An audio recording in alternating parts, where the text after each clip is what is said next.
Fala pessoal, sejam bem-vindos mais uma vez ao canal DevOps na Prática. E o nosso canal está com uma cara um pouco diferente hoje, está com a cara aqui com o template do Visual Studio Summit. E a razão é porque essa será uma gravação das palestras que eu apresentei no evento, né? Acabei apresentando a mesma palestra nos 2 dias. E se você compareceu ao evento, viu minha palestra, gostou, quer mostrar para o chefe, ficou com alguma dúvida, tá aqui, você pode assistir também. Ou se você, por algum motivo, optou por ver outra palestra no horário, ou, enfim, emendou o feriadão prolongado, não pôde comparecer ao evento, você também tem aqui a oportunidade de acompanhar o conteúdo que foi apresentado lá, tá bom? Então, espero que vocês gostem e bora lá falar um pouquinho sobre boas práticas no deployment de microserviços.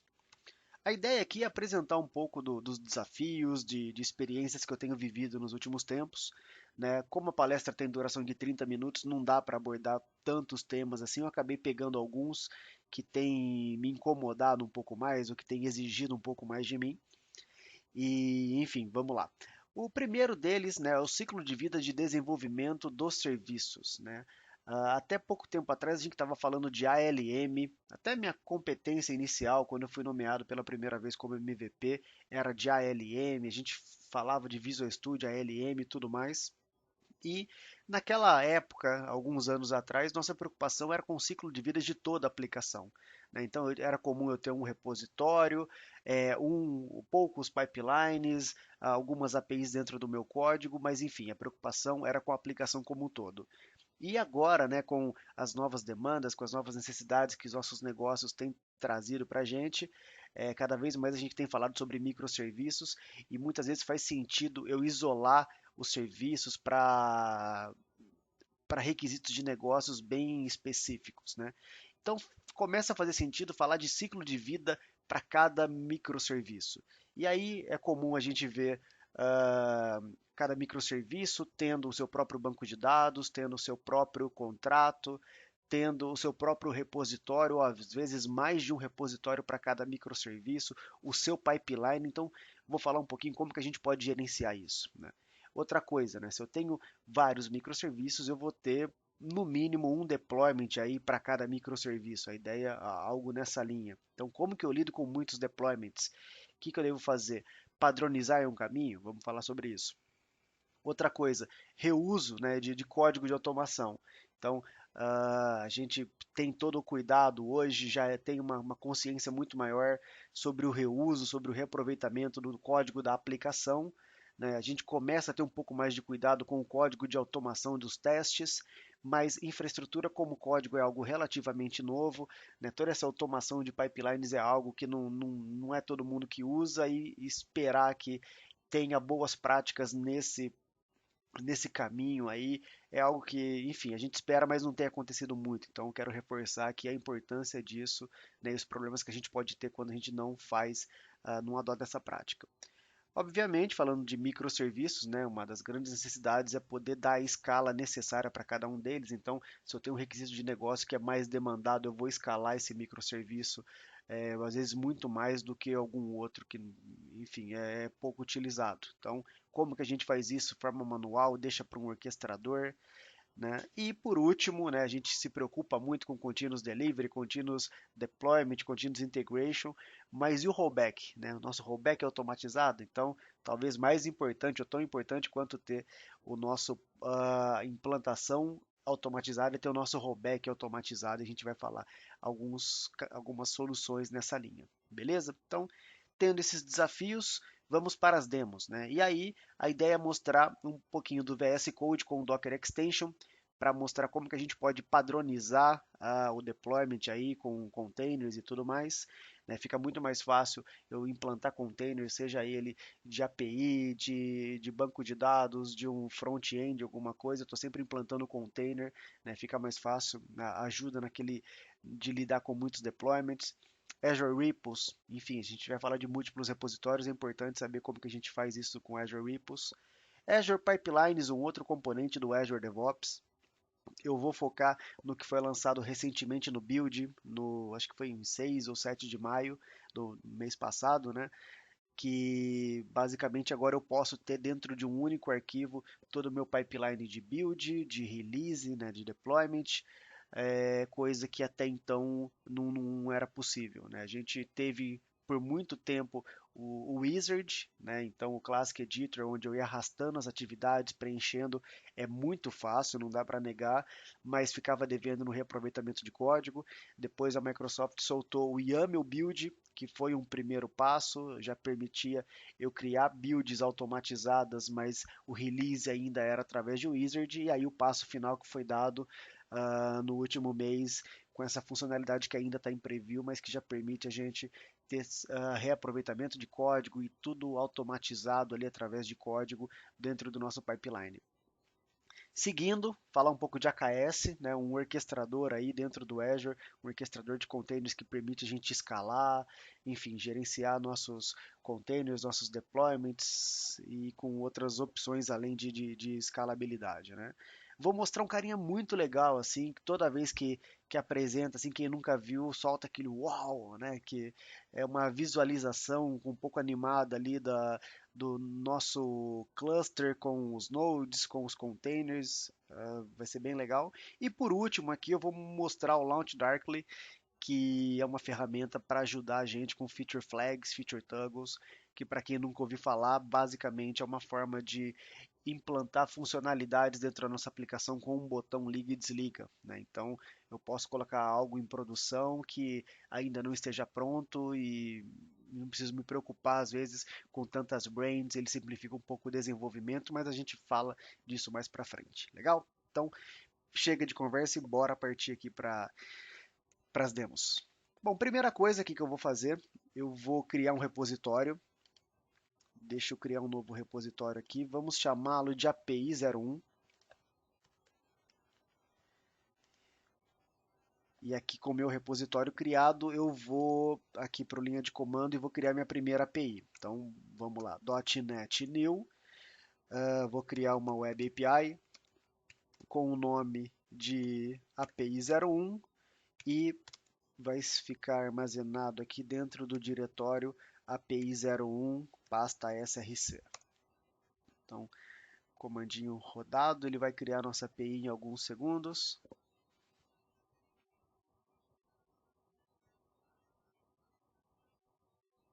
E tá lá. Tá aqui criado, API01, beleza. Vou abrir o code. Então, nesse momento a gente está com o nosso repositório criado, temos uma API e para fazer o deployment eu vou empacotá-la no formato de container para ficar mais fácil o nosso deployment lá no AKS. Só que para isso eu quero mostrar para vocês um componente novo, né, uma extensão na verdade do Visual Studio Code que é o Docker Extension, esse carinha aqui. Então dá uma procurada lá, Docker Extension. E o que é legal? Esse cara traz uma série de comandos que ajudam a gente aqui. Então, só para listar alguns, né? Ele vai ajudar a gente a adicionar um Dockerfile, né, no nosso projeto. Eu posso rodar, eu posso construir uma imagem, posso fazer um push, enfim, algumas opções aqui. O que a gente vai usar nesse primeiro momento é esse cara. Então, vamos lá. Ctrl Shift P, Add Dockerfile, ele vai perguntar para mim, para qual aplicação? Go, Java, Node, Python? A gente vai trabalhar com .NET Core, ASP.NET Core aqui é a nossa opção. Para Windows ou para Linux? Vamos trabalhar com Linux. E por último, qual que é a porta que vai ouvir, qual que é a porta que eu quero expor aqui no meu Dockerfile? Beleza, fantástico. Ele pegou e gerou para a gente aqui, né, um Dockerfile e assim, gerou otimizado já. Então ele vai pegar duas imagens, vai pegar o runtime, vai pegar o SDK, vai fazer a compilação, vai colocar a DLL lá na imagem mais otimizada, enfim. Além de criar a gente, porque criar para a gente o Dockerfile, ele segue as boas práticas aqui e bacana. Então tá aqui, a gente já tem inclusive o Dockerfile para empacotar nossa aplicação. O que eu vou fazer agora? Eu vou adicionar um trecho de código que vai ajudar a gente lá na frente quando eu for demonstrar feature flag, tá bom? Então eu já explico o que eu estou fazendo aqui, mas basicamente eu vou adicionar uma referência para um carinha chamado Launch Darkly, que eu expliquei na introdução, né? A nossa ferramenta aqui para trabalhar com feature flag, uma delas. E vou adicionar aqui no controller o using e vou colocar um código. Então deixa eu pegar aqui. Beleza.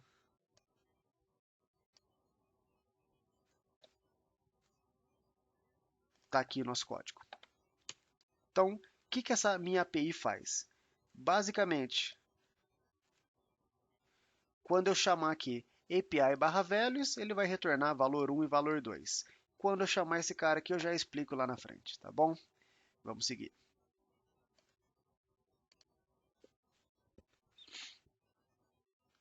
Beleza. Próximo passo, eu vou versionar esse meu código.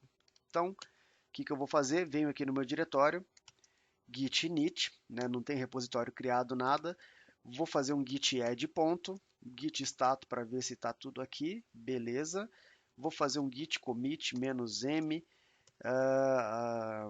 versão inicial API 01.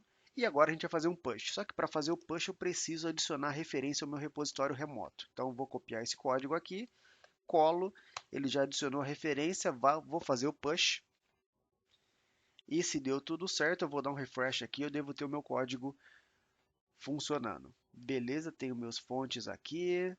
Vamos ver se está tudo ok. Beleza, vamos seguir. O que é legal? Eu acabei de submeter o meu código, o Azure DevOps já deu uma olhada ali e falou: você tem um repositório que tem código, mas ele não tem nenhum pipeline criado. Então, posso criar um cara para você? E aí ele faz isso com esse botãozão azul aqui destacado na nossa cara. O que a gente vai fazer? Clica no botão azul e vamos seguir o fluxo. Isso aqui é muito fantástico. Assim, ele olhou o nosso código-fonte ali e já sugeriu algumas ações que eu posso querer quando eu tenho aquele tipo de código-fonte. Então, deixa eu ilustrar aqui para vocês. Ele olhou e ele achou um Dockerfile. Então, se eu tenho um Dockerfile lá, existe uma chance muito grande de eu querer fazer um build e um push para um container registry. Né? Ele já me deu essa primeira opção aqui. Porém, eu posso ir além. Eu posso, além de fazer o build e o push, eu posso querer fazer um deployment lá no Kubernetes, né? No AKS. Tem essa segunda opção. De repente ele olhou e falou, cara, ok, seu Dockerfile aqui pode estar de alegre, não quero esse cara. Mas seu código, ele é um código ASP.NET, então tem mais duas opções aqui para você rodar. Ou, se você quiser, né, você pode começar um pipeline em branco, lembrando que, além disso, tem outras opções aqui para nos ajudar. O que eu vou fazer? Já vamos partir aqui para o deployment no AKS. Então, selecionei aqui Deploy to Azure Kubernetes Services, ele vai carregar todas as subscriptions que eu tenho, e aí vai pedir para eu selecionar uma delas. Vamos lá. Deixa eu ligar meu telefone aqui, porque ele também vai pedir para autorizar, né, com a conta, com o Two-Factor Authentication. Sim, sou o André Dias. O que mais? Pode mandar a notificação. Já chegou aqui para mim. Deixa eu aprovar. Aprovado. Opa, deixa eu botar o carão aqui que tem que o Face ID detectar. Beleza, agora foi. E aí ele vai buscar dentro da minha subscription as opções que eu tenho lá para o cluster do Kubernetes, né? Vamos ver o que ele vai listar aqui, o único cluster que eu criei para nossa demonstração. Então, VS Summit AKS Cluster. Uma vez selecionado, ele vai procurar os namespaces disponíveis. Não fiz nenhuma configuração especial aqui, vou fazer o deployment no próprio default. Qual que é meu container registry? Também deixei esse cara já criado lá para a gente ganhar tempo. Então, meu cluster é esse, meu namespace é esse cara aqui, né? O nome da minha imagem, vou mudar esse nome aqui, e na porta 80, só vou colocar 01 aqui para ficar tudo padronizado. Beleza? Então selecionei as opções, clico em Validate em Configure, e aí ele vai começar a gerar o nosso código. Eu já vou explicar qual que é esse código que ele está gerando, mas eu vou salvar e pedir para executar, que isso vai demorar um tempinho, a gente ganha um tempinho para a palestra, tá bom? Então, Save and Run. E aqui é legal explicar que ele está gerando e adicionando três arquivos para a gente. Um é esse script de build, né, que é o Azure Pipelines.yaml, mas ele tem mais dois arquivos aqui. O primeiro é o deployment, né, para o Kubernetes, e aí nesse deployment vai ter qual que é a imagem, quantas réplicas eu quero, enfim, né, toda a configuração do meu deployment lá no AKS, e no service ele vai ter configuração aqui de tipo de load balance, se eu vou querer IP público e coisas do tipo, tá bom? Então, ele gera esses dois arquivos. O que é legal que a gente não tem que se preocupar. Se você não conhece como é que funciona, obviamente é muito importante conhecer tudo, mas ele vai nos ajudar com isso, tá bom? Pelo menos o básico, assim, a casca ele já gerou. Então, gerou, eu vou salvar e rodar e ele já vai comitar esse cara aqui na minha master. Vamos aguardar aqui. Está comitado. E aqui, ó, uma telinha nova também. Ele já gerou, já começou o estágio de build, está rodando esse cara, e assim que terminar esse estágio de build, ele vai para o estágio de deployment. A gente já explica isso aqui na sequência. Deixa eu só voltar aqui para aquele script, vou editar o pipeline, que é legal explicar tudo o que aconteceu. Isso aqui já é uma grande mudança, né? Antigamente, quando a gente criava esses wizards, ele não era versionado, ele não tinha esse formato de YAML, era basicamente um editor visual, né? Então, vamos ver como é que ficou. Tudo aquilo que a gente configurava lá, né? Por exemplo, trigger de integração contínua, é isso daqui, né? É uma linha. E aí esse pipeline vai ser disparado quando tiver alguma alteração na master. O que mais? Qual que é meu repositório? Opa, meu repositório é esse aqui, o próprio repositório.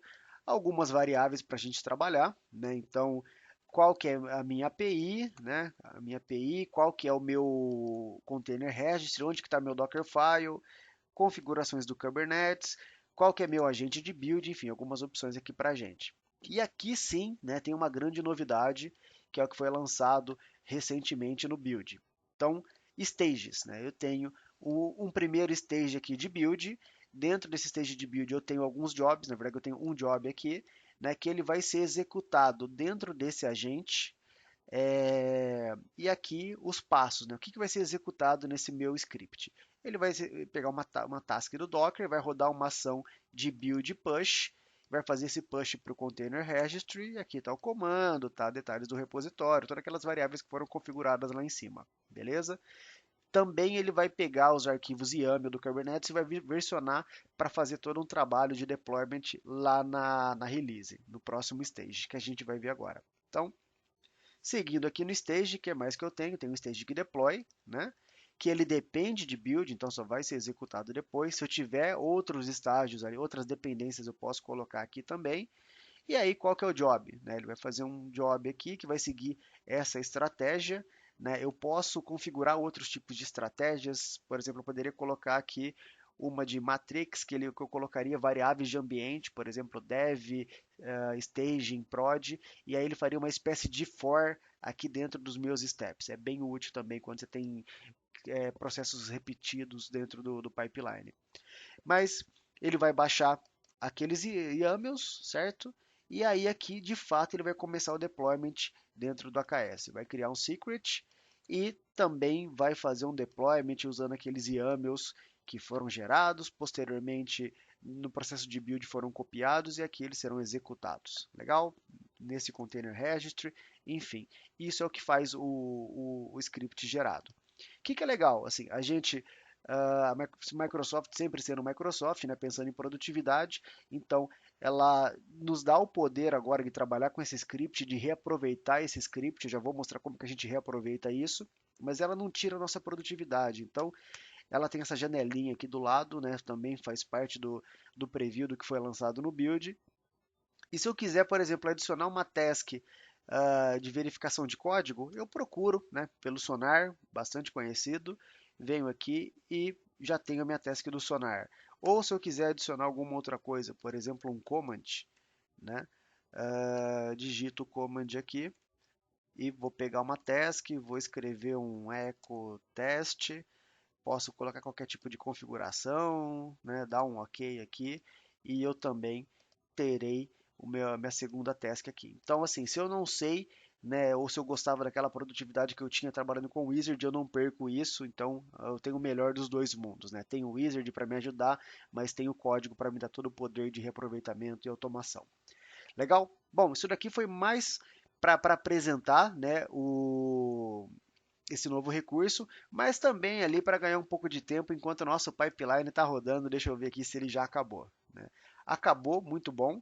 Então eu consigo ver esses passos que a gente acabou de ver, eles estão descritos aqui. Então se eu entrar no trabalho de build, tudo aquilo que a gente viu descrito lá, fazer o checkout, fazer o build e o push do container, o publish dos YAMLs e mesma coisa aqui no deploy, né? Criar o secret, fazer o deployment do Kubernetes, todas aquelas tasks lá estão aqui e foram executadas. Deixa eu só ver se já subiu, né? Deixa eu dar aqui um AZ, AKS, na verdade não, né? Eu quero ver se o meu deployment está ok lá no cluster do Kubernetes. Então, kubectl get services, Vamos ver se a minha API já está rodando. Está aqui, minha API está disponível, foi feito o deployment, API 01, load balancer, tem o IP interno, o IP externo tá sendo provisionado ainda. Então, enquanto esse cara é provisionado, deixa eu mostrar essa mesma visão, mas dentro do dashboard, que console é legal, mas a gente gosta de ver alguns gráficos também, né? E agora sim eu vou usar o Azure CLI para trabalhar com AKS, né? Eu quero que ele faça as configurações aqui, que já configure meu proxy e rode o browser. Então, a ZKS Browse, eu vou passar o nome do meu cluster, que é VS Summit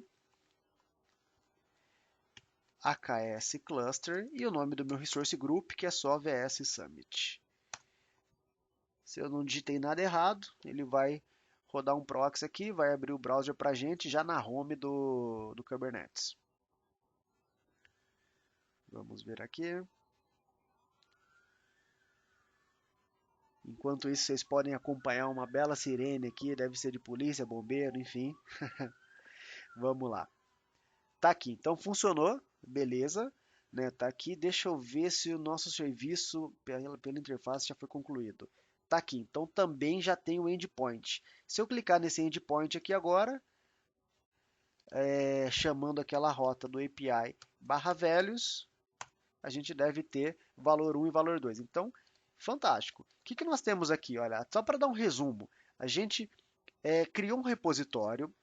Foi criado também uma API que foi através do Docker Extension. A gente gerou o Dockerfile, fez o commit desse cara dentro do Azure DevOps. Ele identificou, nos deu a opção para criar um pipeline. Ele gerou todo um pipeline através de código para a gente, que já faz a build da imagem, publica no Container Registry, em seguida faz o deployment no AKS e nós temos um cara rodando aqui. Então muita gente fala, nossa, trabalhar com container é difícil, colocar uma API dentro de um cluster AKS é difícil. Assim, pode ser difícil, mas a gente viu aqui que talvez em 20 minutos, mais ou menos, nós temos esse cara rodando, né? Então, assim, as ferramentas estão bem produtivas e se você souber utilizá-las assim, vai dar uma mega produtividade. Beleza, vamos seguir aqui então. O que eu quero mostrar para vocês aqui agora? Eu quero mostrar um pouco de escala, só que para ficar mais didático, eu vou usar uma ferramentinha que chama kubeops. O nome completo, Kubernetes Operational View. E vamos lá, deixa eu rodar aqui um kubectl, proxy, como eu estou usando a porta 8001, vou rodar na porta 8002, menos port 8002. Vamos ver se está ok. Beleza. Localhost 8002 está aqui. Se ele trouxer a minha API, significa que esse cara vai rodar. Beleza, está rodando. Então isso é muito bacana, porque assim a gente começa a ver o cluster de uma forma visual, né? A gente normalmente vê por linha de comando, raramente no dashboard, e aqui eu vejo as coisas acontecendo. Então, aqui eu tenho o meu cluster, certo? Dentro do meu cluster eu tenho três nós, tenho nó 0, nó 1, nó 2, né? São três nós, três VMs. Aqui eu consigo ver CPU e memória, né, de cada um desses caras, a gente pode ver que está tudo ok. Aqui embaixo eu tenho os pods de administração, basicamente o control pane aqui do AKS. E aqui em cima, né, eu tenho o próprio kubeops, né, essa ferramenta aqui, ela está hospedada aqui dentro do AKS. E esse carinha aqui é a API que a gente acabou de fazer o deployment, que é o cara que eu quero escalar. Então, o que eu vou fazer aqui agora? Vou aqui no portal, vou lá na minha seção deployment, vou selecionar minha API e clicar em Scale. Vou subir de um pod aqui, na verdade de uma instância, para 10 instâncias, né? E aí, quando eu venho para cá, ele deve mostrar uma animaçãozinha apresentando para a gente essa escala aí de mais 10 pods rodando. Então, a gente viu que ele estava lá em estado de criação e agora já está tudo ok, tudo verdinho. Então, estou com 10 pods rodando e se eu clicar aqui, né, tem a minha API 01, API 01, ela está distribuída aqui pelos três nós. Bacana? Mesma coisa, se eu chegar aqui e fizer um scale down para zero não, para 1, vou conseguir acompanhar também aqui, né? E aí ele vai matar, vai começar a redirecionar os requests para um container e vai começar a desligar os outros. tá aqui, temos um container pronto e todos os outros aqui sendo desligados. Beleza? Então, uma forma bem bacana, bem visual para a gente ver didaticamente como que está a orquestração dos nossos containers e como é fácil também, né, orquestrar containers uma vez que eu tenho o AKS. Isso aqui que eu mostrei é um dos serviços, né, do Kubernetes. Tem outros bacanas ali de self-healing. Se o meu container morrer, o Kubernetes sobe outro. Service Discovery para quando eu tenho um container quer falar com o outro, é importante, eu não preciso ficar referenciando o nome do pod, o IP do pod, né? Eu falo diretamente com o serviço e o AKS se encarrega de achar o pod correspondente.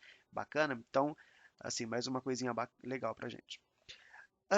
Que mais? Seguindo aqui, bom, eu falei muito de reaproveitar código, né, lá no início, aqui também, mas como que a gente faz isso de fato? Então, o que que eu vou fazer? Eu vou voltar aqui no meu repositório e vamos rever aquele script, né? Bom, o que que eu posso fazer com esse script?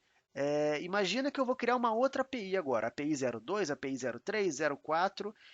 Ok, aquele wizard que a gente seguiu, ele é simples, mas eu não quero ficar replicando esse código do meu script em todo o repositório.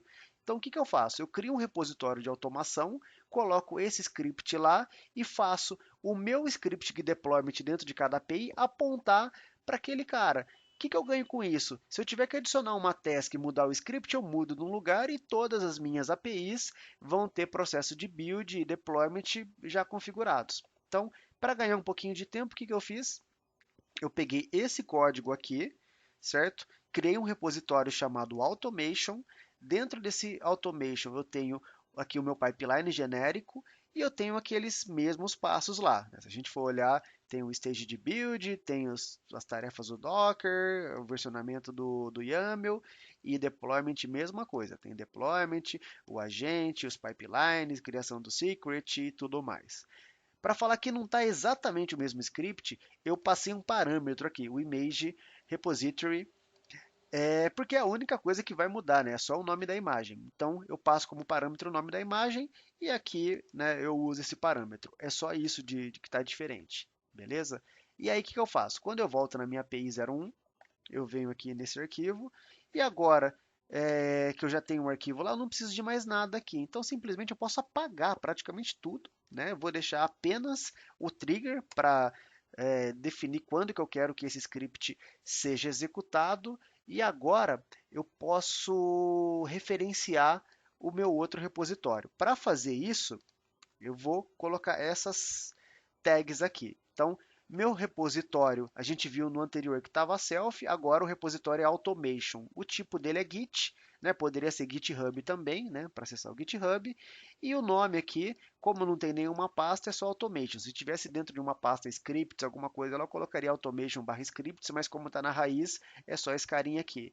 E aí os stages, eu não tenho que definir nada, que já está tudo definido lá nesse arquivo generic pipeline. Então, a gente começa a trabalhar com conceitos de pipelines genéricos, vai resolver uma série de problemas, porém a gente vai começar a ver outros problemas aqui, né? No dia a dia, por exemplo, se eu tenho um pipeline genérico e eu começo a ter alguma especificação, alguma especificidade dentro de uma API, eu vou querer colocar if dentro do meu pipeline, e eu começo a programar em YAML, começo a deixar esse cara complexo, enfim. Ou ainda eu quero editar esse pipeline, e aí se eu fizer alguma coisa errada eu impacto todo mundo, então começa a gerar outros problemas, mas sem dúvida é importante você trabalhar dessa forma. Né? Então é esse arquivo dentro desse repositório, esse automation, que é a referência para esse cara aqui, e aquele parâmetro que eu havia comentado, está aqui a API 01, beleza? Só o fato de salvar isso aqui, ele vai gerar para a gente um novo build, vamos só certificar que isso foi feito,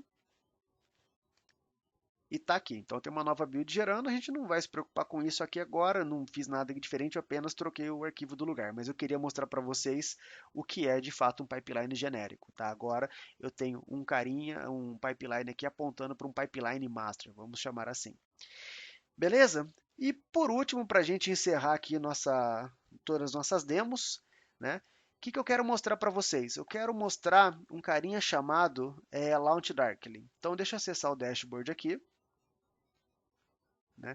Ele está com uma funcionalidade desligada. Eu vou desligar aqui, certo? Tá desligada nesse primeiro momento. E vamos revisitar aquele código que eu tinha feito lá no início, né? Então, eu coloquei o using aqui, né? Mas o código que acaba sendo relevante para a gente é esse cara. Então, a referência aqui para o meu projeto de exemplo, né? Aqui eu tenho o usuário, o André Dias.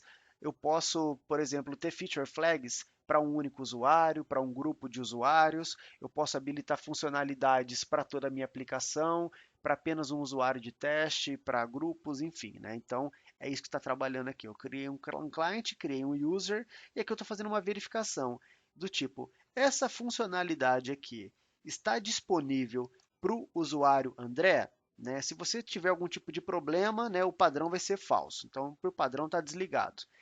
Mas se estiver ligado, você vai me retornar o valor. Se de fato estiver desligado, você vai apresentar a feature não disponível para o usuário. Como a gente acabou de ver que está desligado, o que eu vou fazer aqui? Eu vou bater em values barra qualquer número e ele vai me retornar possivelmente que essa funcionalidade não está disponível. Beleza, era isso que a gente esperava, né? Mas, de novo, é uma feature flag, né? Então, eu posso chegar aqui no meu dashboard e, ok, agora liga, né? Production, tá ligado. Se eu der um refresh aqui, já está funcionando. Então, o que é legal disso? Eu acabei de habilitar alguma coisa na minha aplicação, sem ter que fazer merge, sem ter que resolver conflitos, sem ter que fazer um novo deployment, simplesmente trabalhando com feature flags. Ah, putz, não era isso que eu queria, tá com problema, eu quero fazer rollback, né? O que eu faço? De novo, vou lá, desligo o carinha, venho aqui e tá lá o meu rollback feito. Se eu der um refresh aqui, provavelmente ele vai mostrar feature não disponível para o usuário. Então, assim, é muito fácil fazer rollback, é muito fácil você dar uma segurança, né, para você colocar coisas em produção ou em algum ambiente qualquer sem saber que garantindo que aquilo não vai quebrar nada.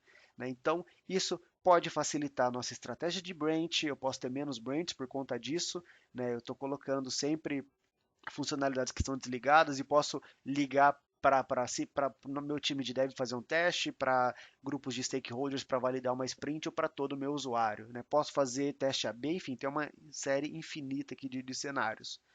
Bacana? Outra coisa, né, eu posso pensar até em desligar o meu ambiente de staging. Né? Sim, porque o ambiente de staging simplesmente é um outro ambiente com uma configuração muito próxima da de produção, idealmente igual, né, onde eu coloco trechos de código lá para alguém validar. Eu estou basicamente descrevendo feature flag. Então, se eu trabalhar com esses conceitos feature flag, feature toggle, eu posso pensar aí em não ter ambientes de staging e homologação. Beleza? Então, com a nossa parcela de demos encerradas, vamos voltar aqui para os slides para a gente encerrar. E aí, né, resgatando os desafios lá do início, então, como que eu posso trabalhar assim essa gestão de ciclo de vida dos meus serviços, né? Fazendo um isolamento com múltiplos repositórios é uma boa prática, acaba ajudando a gente bastante. Cada microserviço tendo o seu repositóriozinho ali e facilitando os nossos deployments, como é o próximo item aqui, com padronização. Então, de novo, se tudo for container, fica muito mais fácil lidar com vários deployments, principalmente se eu tiver um pipeline genérico. Né? E aí, de novo, pipeline genérico, um repositório específico para você colocar seus scripts, seus YAMLs, seus templates ARMS, CloudFormation, enfim, dependendo da nuvem que você está trabalhando, mas eu tenho um repositório específico ali para automação. Escalar serviço a gente viu que é muito fácil, até de uma forma bonitinha ali com o KubeOps. Enfim, vocês viram não só como é fácil escalar, mas alguns benefícios que eu acabei comentando aqui durante a apresentação. E por último, né, a gente fez um rollback usando feature flags, mas lembrando que, por exemplo, dentro do Web App, dentro do Azure, eu tenho lá uma técnica muito simples de blue-green deployment usando os deployment slot. Então, assim, tem várias técnicas, aqui eu estou listando apenas algumas, e os cenários que eu apresentei no início, eles foram resolvidos dessas formas. Uh, de novo, 30 minutos foi muito pouco, né? Mas tem outros desafios aqui que a gente tem que se preocupar, né? Como que eu promovo meus containers, assim, minhas builds entre os ambientes? É um desafio importante que a gente tem que lidar no dia a dia. como que eu lido com variáveis de ambiente, né? Então, eu vou setar isso dentro do meu container, eu vou ter meus containers imutáveis com as variáveis de ambiente chumbadas lá, ou eu vou passar via parâmetro, é uma decisão que a gente tem que fazer. Se eu tiver dado sensível, onde que fica isso? No kvolt da vida, no secret do próprio orquestrador, eu tenho algumas opções. Monitoração de serviços. Gente, não comecem a trabalhar com microserviços sem automação e sem monitoração. Assim, o cenário ele acaba ficando muito distribuído, fica difícil troubleshooting, fica difícil encontrar um erro assim com cenários tão distribuídos, então ligue em monitoração o quanto antes, tá? Se possível na primeira semana de projeto. E, e desafios aí também, testes integrados, né? A gente sabe que trabalhando com mensageria, eu tenho um container, uma API, postando uma mensagem que vai ser lida por uma outra API, que, enfim, vai chegar no front-end. Então, teste integrado é um outro desafio aí quando a gente trabalha com esse ambiente distribuído, com uma arquitetura hexagonal e tudo mais. Então, espero abordar esses temas aqui em outros vídeos, mas assim, isso aqui foi mais para dar um ponto de atenção para a galera do VS Summit. E por fim, uma liçãozinha de casa que eu também deixei para a galera, né? Que é assim, não é porque um padrão tá ali, que tá todo mundo falando desse padrão, que ele se aplica a você. Nem mesmo que eu tô te falando aqui agora. Assim, isso aqui, como eu falei, foi experiências que se aplicaram nos projetos que eu trabalhei e que me ajudaram de certa forma, mas assim, pega isso, tenta entender e ver o que você consegue aproveitar para o seu projeto, para a sua empresa. Então, poxa, todo mundo sai usando o Gitflow sem saber se é a melhor estratégia. Eu, por exemplo, não gosto do Gitflow, acho que ele é too much ali. E, enfim, ver se faz sentido para você. Ainda mais conhecendo agora, vendo isso daí de essa técnica que eu mostrei de feature flags, né? Se você consegue colocar coisas em produção o tempo todo, será que você precisa daquela quantidade absurda de branches? Talvez não. Lembrando que branch é um mal aí para resolver problemas de isolamento. Se você não tem problemas de isolamento, não precisa de branch, né? Você precisa de ambientes de staging homologação, né? Já falei sobre isso também. Assim, você precisa de containers. Aqui a gente viu, se você realmente precisar, como você trabalhar. A gente viu que é muito fácil, em meia hora praticamente a gente cobriu todos esses assuntos. Mas você precisa, a gente levantou alguns pontos aqui de atenção, né, que a gente tem que se preocupar na hora de desenvolver com microserviços containers. Então, pensem bem se vocês querem entrar nesse mundo, se vocês precisam entrar nesse mundo, se o seu time está capacitado para isso, se o seu cliente quer pagar por esse custo que às vezes ele não precisa, né? E por último, uma mensagem aqui, né, de gente, mais uma vez, vamos deixar as coisas simples, né? Assim, há muito tempo já tem uma frase famosa do Martin Fowler que diz a primeira regra de um sistema distribuído, para distribuir um sistema, né, é não distribua, né? O mesmo acaba valendo para branch. Então, começa pequeno, vê se você precisa, usa conceitos aí de arquitetura evolutiva e tudo mais, e conforme sua precisão, sua aplicação vai precisando, você vai incorporando novas tecnologias que vão aumentar a complexidade. Mas não sai de cara com Git Flow, com containers, já desenhando aquele diagrama lindo com Redis, Kafka, Mongo, Kubernetes, arquitetura hexagonal e modinha ponto asterisco, tá bom? Pessoal, esse era o recado. Como a gente está aqui num vídeo, se você tiver pergunta, tá aqui André Dias BR, me chama no Twitter, me chama no LinkedIn, deixa seu feedback se você gostou. Se você não gostou também, pode dar uma cornetada lá, fica à vontade. E espero que vocês tenham gostado, tá bom? É isso aí e até a próxima.